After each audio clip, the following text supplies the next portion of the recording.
Tuhan bersamamu. Inilah Injil suci Yesus Kristus menurut Markus. Bab 10 ayat 46 sampai dengan ayat 52. Yesus menyembuhkan Bartimeus. Lalu tibalah Yesus dan murid-muridnya di Yeriko. Dan ketika Yesus keluar dari Yeriko bersama-sama dengan murid-muridnya dan orang banyak yang berbondong-bondong, ada seorang pengemis yang buta bernama Bartimeus, anak Timeus, duduk di pinggir jalan. Ketika didengarnya bahwa itu adalah Yesus orang Nazaret, mulailah ia berseru, "Yesus anak Daud, kasihanilah aku." Banyak orang menegurnya supaya ia diam, namun semakin keras ia berseru, "Anak Daud, kasihanilah aku." Lalu Yesus berhenti dan berkata, "Panggillah dia." Mereka memanggil orang buta itu dan berkata kepadanya, "Kuatkan hatimu, berdirilah, ia memanggil engkau." Lalu ia menanggalkan jubahnya, ia segera berdiri dan pergi mendapatkan Yesus. Tanya Yesus kepadanya, "Apa yang kau kehendaki supaya aku perbuat bagimu?" Jawab orang buta itu, "Rabuni, supaya aku dapat melihat." Lalu kata Yesus kepadanya, "Pergilah, imanmu telah menyelamatkan engkau." Pada saat itu juga melihatlah ia, lalu ia mengikuti Yesus dalam perjalanannya. Demikianlah Injil Tuhan.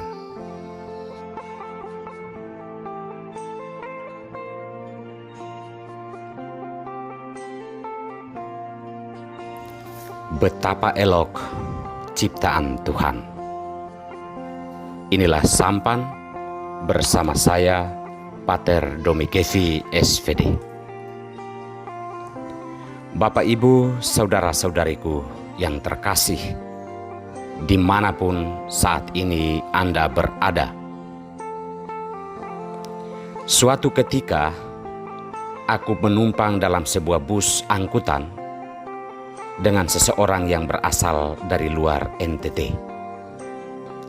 Dalam perjalanan dari kota Kupang menuju Kevemenanu, kota kelahiranku, satu hal yang tertinggal dari apa yang kami obrolkan adalah, kok bisa ya ada manusia yang dapat hidup di sini?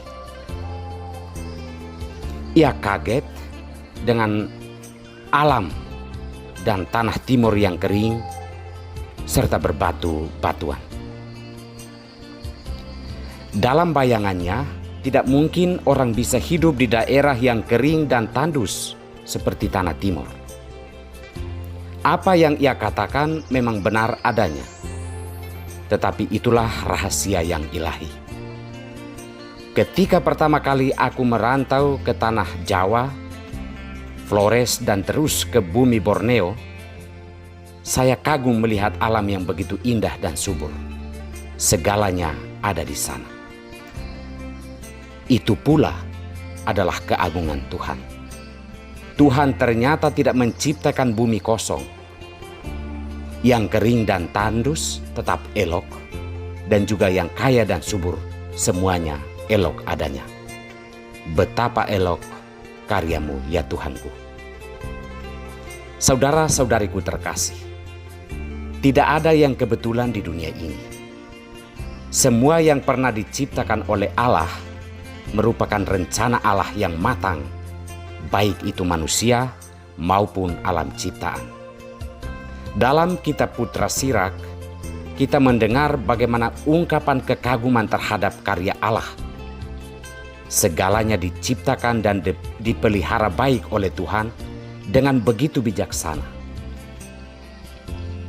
Segala-galanya berpasangan, yang satu berhadapan dengan yang lain, dan tidak ada satu pun yang diciptakannya kurang lengkap.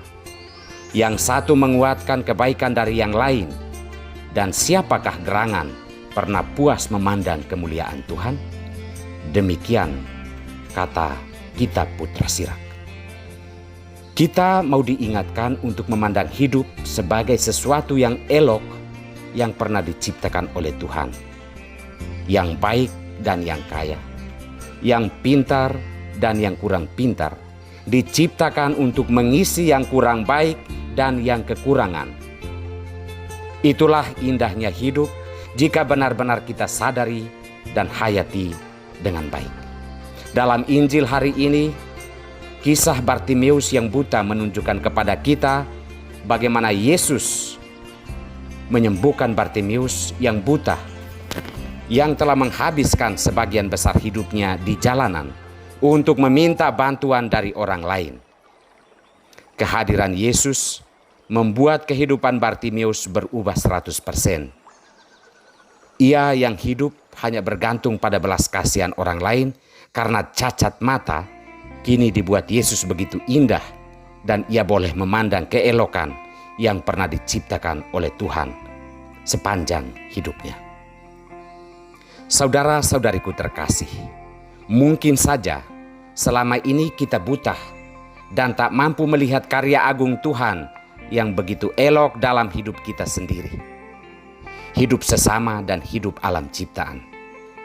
Tuhan selalu ada di depan kita untuk membuat kita mampu memandang hidup sebagai satu-satunya karunia terbesar dan terindah yang diberikan oleh Yang Kuasa.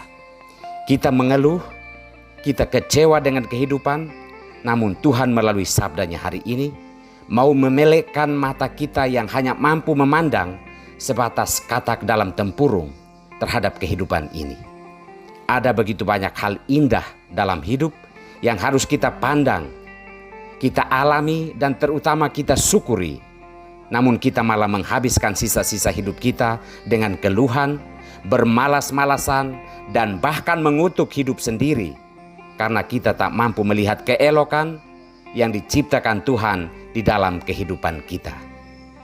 Rabuni, semoga aku mampu melihat hal-hal indah yang Engkau ciptakan di dalam kehidupanku dan kehidupan di sekitarku. Tuhan memberkati kita semua.